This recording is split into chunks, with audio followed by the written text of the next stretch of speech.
Good morning all of you. I am Chitra ma'am. Today I will teach you chapter बेटी के नाम of subject Hindi literature of class 4।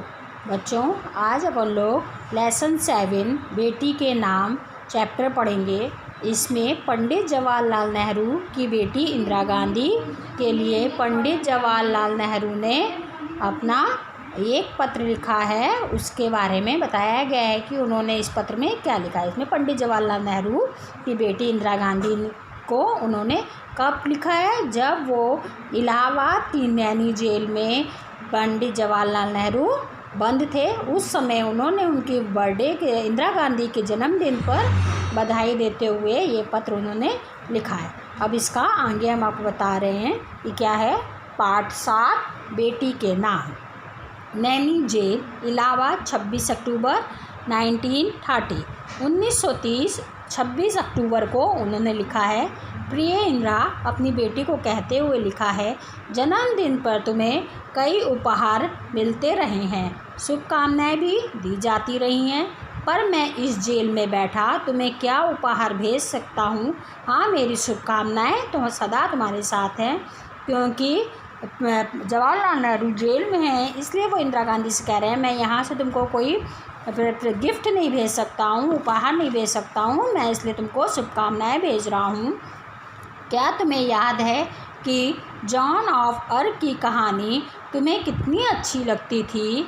तुम भी उसी की तरह बनना चाहती थी, पर साधारण पुरुष तथा स्त्रियां इतने साहसी नहीं होते। वे तो अपनी प्रतिदिन की चिंताओं में ही फंसे रहते हैं, परंतु एक समय ऐसा आ जाता है कि किसी महान उद्देश्य की पूर्ति के लिए सभी लोग में असीम उत्साह भर जाता है। साधारण पुरुष वीर बन जाते हैं और स्त्रियां वीरगानी हैं। वो कह रहे पंडित जवाहरलाल नेहरू उनको अपनी शुभकामनाएं देते हुए, जन्मदिन की शुभकामनाएं देते हुए कि तुमको उस बचपन में जब तुम जॉन ऑफ आर्क की कहानियाँ सुनती थी, तुमको बहुत अच्छा लगता था, उस समय तुम अच्छा चाहती थी, लेकिन साधारण पुरुष इन सब चीज़ों में ध्यान नहीं देते हैं। लेकिन यदि उनका उद्देश्य बन जाता है किसी काम के लिए, तो वह ये सब काम कर लेते हैं और वीर बन जाते हैं। आजकल हमारे भारत के इतिहास में निर्माण हो रहा है। बाबू ने भारतवासियों के दुखों को दूर करने के लिए आंदोलन छेड़ा है। मैं और तुम बहुत ही भाग्यशाली हैं कि यह अदालत हमारी आंखों के सामने हो रहा है। यह आंदोलन हमारी आंखों के सामने हो रहा है और हम भी इसमें भाग ले रहे हैं। एक महान उद्देश्य हमारे सामने है और हमें इसकी पूर्ति के लिए बहुत कुछ करना है। उन्होंने शुभकामनाएं देते हुए अपनी बेटी से कहा है कि बेटा कि इंदिरा गांधी, ये बहुत अच्छा हम लोग के लिए समय है कि बापू मतलब कि गांधी जी ने इस समय आंदोलन छेड़ा है। वो आंदोलन हमारी आंखों के सामने हो रहा है और इस आंदोलन में हम और तुम सब लोग एक भाग ले रहे हैं और अपने उद्देश्यों का पूर्ति कर रहे हैं। अब सोचना यह है कि इस महान आंदोलन में हमारा कर्तव्य क्या होगा, हम इसमें किस तरह भाग लें। परंतु जो कुछ भी हम करें, हमें इतना अवश्य स्मरण रखना चाहिए कि उससे हमारे देश को हानि ना हो। स्मरण मतलब कि याद रखना चाहिए कि हमारे देश में कोई हानि ना हो। हम जिस भी कार्य में भाग लें, हमको इस बात का ज़रूर से ध्यान रखना होगा।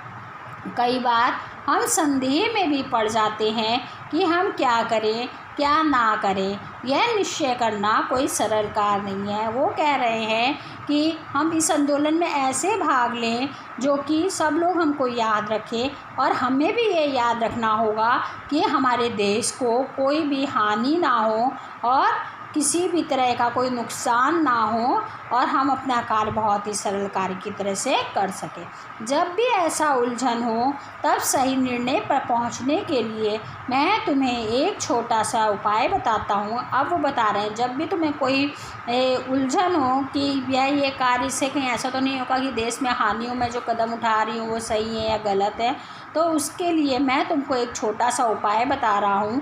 तुम ऐसा कोई भी काम ना करना जिसे दूसरों को से छिपाने की इच्छा तुम्हारे मन में उठे। तुम कोई काम ऐसा ना करना जो कि तुमको लगे ये काम मैं उसको ना बताऊं तो ठीक होगा। किसी बात को छिपाने की इच्छा तब होती है जब कोई काम हम गलत करते हैं। बहादुर बनो और सब अपने आप ठीक हो जाएगा। फिर वो कह रहे हैं ये सब अपने आप ठीक हो जाएगा यदि तुम बहादुर बनोगी और जब तुम्हारे मन में कोई गलत काम करने की उत्पन्न नहीं होगा कि कोई तुम गलत काम करोगी। यदि तुम बहादुर बनोगी तो तुम ऐसा कुछ नहीं करोगी जिससे तुम्हें डरना पड़े या जिसे करने के लिए तुम्हें लज्जित होना पड़े। लज्जित होना मतलब शर्मिंदा होना, एक दूसरे से शर्म करना।